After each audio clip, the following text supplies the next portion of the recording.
দিন দিন কাজের পরিধি যেন বেড়েই চলেছে অভিনেত্রী আজমেরী হক বাঁধনের।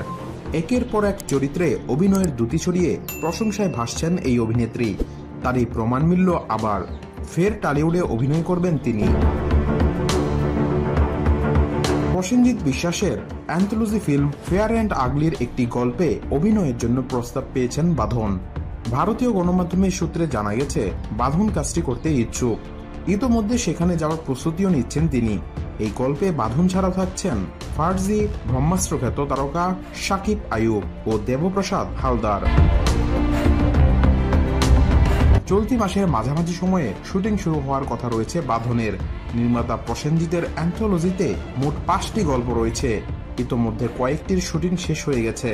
প্রসেনজিতের বিভিন্ন গল্পে দেখা যাবে পার্নো, সম্রাট, ঋতুপর্ণা সেনগুপ্ত, কৌশিক সেন, মুমতাজ, সায়ন মুন্সিকে।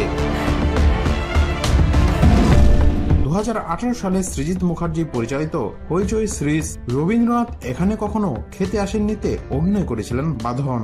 এরপর 2023 সালে বিশাল ভরদ্বাজের খুফিয়াতে বলিউডে কাজ করেন তিনি, যেখানে তার অভিনয় রীতিমতো নজর কাড়ে সিনেমা প্রেমীদের।